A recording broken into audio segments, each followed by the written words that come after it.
Hi everyone, welcome back to my channel, or welcome if this is your very first time. This is the first video of a month series that I'm doing that is specific recs for specific genres, and this video is about fantasy books, fantasy pride books.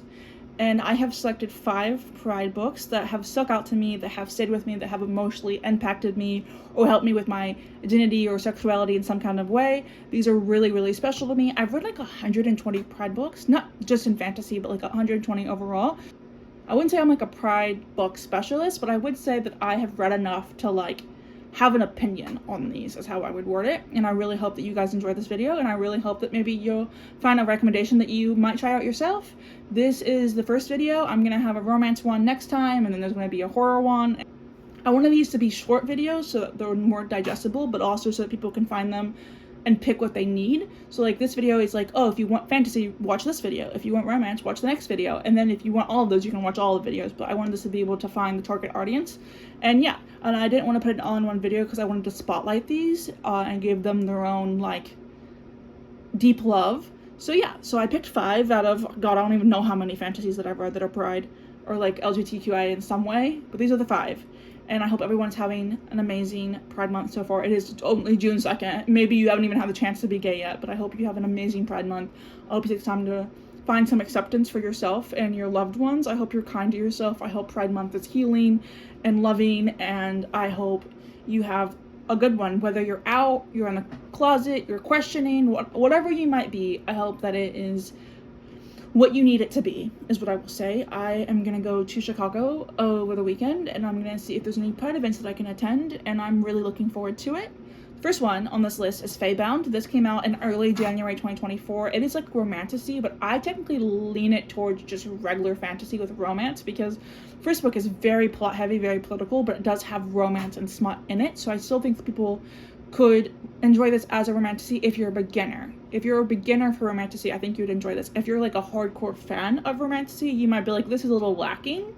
But I think this is really great for people that want to start out with romantasies or like pride fantasy books. This is like really, really amazing. I'm actually putting this on the list more so for the gender identity representation more than sexuality. This is a sapphic romance, and in book 2 they add like some other sexualities to it. But I really loved how this book talked. It's not just mentioned once, it's mentioned multiple times throughout the book. And it's not meant to like further the plot or like add to the smut. Like it is an actual part of these characters. And I, as someone that does use they, them pronouns, I really appreciated that representation. And I thought it was done very beautifully. And the book itself is very, very interesting. I think, oh, I didn't even mention this, but I guess I should so that you'll know. I'm not going to be really talking about the plot for these books. I'm not going to really talk about the plot for these books. I'm going to focus on the pride aspects of them. I want to be able to spotlight those things specifically. So I'm going to more so talk about the representation of each book and why it was so special to me and why it might be special to someone else. So just so you know, like if you want the plot, Storygraph exists, Goodreads exists, Google exists. I want you, but you sometimes you don't know representation until you read it, so I want to take this as a chance to tell you what representation is in this book and why it might fit for someone, or why it might be important for someone to read. So yeah, this one is, I think, it's a good book for anyone, but I think it would be really good to maybe get a better grasp of gender identity, or if you're someone who might be questioning your gender identity, I think it might bring you some clarity or might bring you some not feeling alone. I think it's very, very done well. Second book on this list is My Summer Girl, which is the 3rd book in the series, but I still included it because I loved it. It has like a polyamorous relationship. Like I think it's like 4 people in a relationship, and it is the best one that I've read ever that is a polyamorous relationship. It's like the top tier one. Everyone gets a focus. It is most like, this author is mostly smut, but like everyone gets like their own time to shine, and it wasn't like sexualizing or fetishizing polyamorous relationships, which sometimes I know happens. This one, it's poetic, it's beautiful, it has a lot of sexual exploration. I would not read this if you want actual plot. This is for the smutty, gay, girly pops, is what I would say. First book is, these are based off of holidays. So the first one is Christmas, second one is Valentine's Day. This is just like the summer solstice, I think. The author hasn't put anything else out after this, but I recommend all of them. This is just my favorite out of the series, and it like I picked this one for the polyamorous representation because it is queer. Like there is, you know, and they also use like different, like they use neuropronouns in this. So very, very well done representation. I think you would just really enjoy this book overall if you like smut. If you don't like smut, you know who I'm talking about. You know who I have in mind. I would never read this series. It is a lot of smut. And they're like mostly, like they're almost novella length. They're not very long at all. I think they'd be a really fun read. Like I could see someone taking this to the beach and reading and be like, hell yeah, this is good. And then the third book on this series is Lies We Sing to the Sea. I am putting this on the list because it is the most emotionally traumatizing queer book that I've ever read. And you might be thinking to yourself, why would you put that on the list? It's because sometimes you need a good cry. Sometimes you need to cry about love, and this is the book, guys. This is the book to cry about. It is a Greek tragedy, so to let you know right away, it's sad. It is the book that I've cried the hardest to ever. I mean, like, I was texting my friends being like, I'm gushing out my eyeballs, send help, send emotional support, please. And to this day, it is the book that I remember the ending most clearly because of how much it stuck with me. And it is sapphic leaning, and it's beautiful and sad and poetic, like most Greek tragedies are. And I would really just recommend it to anyone that wants a good cry. Don't read this book if you want to be happy. This is for the sapphic, loving, sad biatches.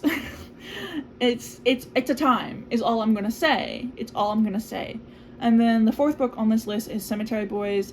This I picked for the trans representation because I've read a lot of trans representation books, but I think this is my favorite. It's also gay as well. It is a supernatural, paranormal, Latin culture book. It is like a ghost story, and it's about like being acceptance into magic, but it's also acceptance and like their identity and their body. And I really recommend this if you want like a trans main character story. It is YA, so it's more leaning, like it doesn't have smut, like it's more leaning towards like the actual plot side of things, but the romance really wows me. And the second book is actually coming out later this year, so it's like the perfect time to read it. I would so recommend this to any like YA supernatural paranormal enjoyers. If you're like not into YA, I'd probably steer clear of this one because it feels YA. Like characters are very young. Lies We Sing to the Sea is also YA, but like it doesn't have that vibe to it. Like it has more of like adult Greek tragedy. I mean, yeah, like I feel like even if you don't like YA, you'd be able to enjoy Lies We Sing to the Sea. But for this book, I think it would be more leaning towards like the younger fan bases. I don't know why I said fan bases, like a younger reading audience. I think you could still try it and maybe like it, but like you might have a hard time connecting to the characters. But it's a beautiful love story. And it's not traumatizing like Lies We Sing to the Sea. And then the last book on this list is a bit of a controversial pick, but I love it. Also, why am I holding chapstick? Sorry. How to Lose the Time War.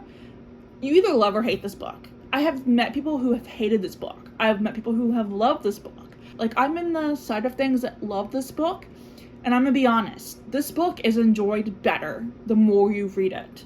This is not like a one-time read kind of book. This is for you to read over and over and over again and pick more of the crumbs up because it is like a time-traveling romance. People fall in love in the past and the future and they have to like find each other and like it's confusing. It's technically sci-fi, but I'm not making a sci-fi video, so I wanted to stick it in here so that it has at least a place in this video series. And it's so good. It's really kind of confusing, but in a beautiful way. Like even if you don't know exactly what's happening, you're still like, man, I felt that. And I know a lot of people don't like that about the book, and that's totally valid. But if you're someone who likes rereading, if you're like someone that likes getting all the crumbs, like you want to be a detective of gayness, you would really enjoy this. I haven't even reread it yet, but I get like clips of stuff on like TikTok and so other social medias of things that people rereading, and I'm like, oh my god, I never even noticed, and then it hits me again. It's one of those books that just keeps hitting you. Like the more you see about it, you're like, oh my god, I didn't catch that on my read. And it's one of those books that I just think that I could reread multiple times and find something new about it, which that might not be your vibe, and that's fine. This is for the vibe for people who might like that, and it's sapphic. And yeah, I really love this book, and I would highly recommend it to any of my sci-fi girly pops. And yeah, this is the 5 books that I recommend I have a romance coming out next week, and then I have a horror/thriller one coming out in the next 2 weeks. So you're gonna hopefully find a video and some recommendations that you might really like in one of these videos. Hopefully, that is the goal. That is the goal of mine. But yes, I could have put in so many in this video, but then it would have been super long. And I wanted it to be very like my top 5.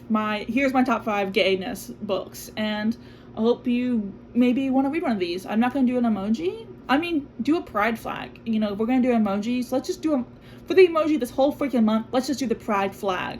You know, I want my YouTube community to be a very safe space, and I want everyone to know that they are valid and appreciated by at least me, if no one else, which I'm sure there's someone else because I'm on the internet and you're watching me through the phone.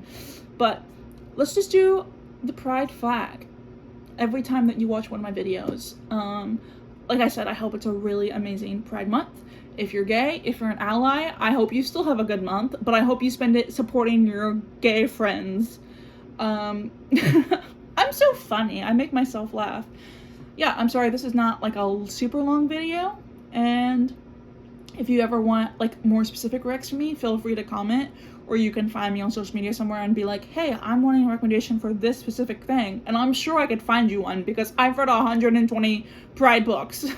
So I'm not like a specialist, but I feel like I could help you, and I could help you enough. Like I could be like, you want a gay mermaid? I got you. I actually just read one of those. It was a bone in the teeth, that's why it's fresh in my mind.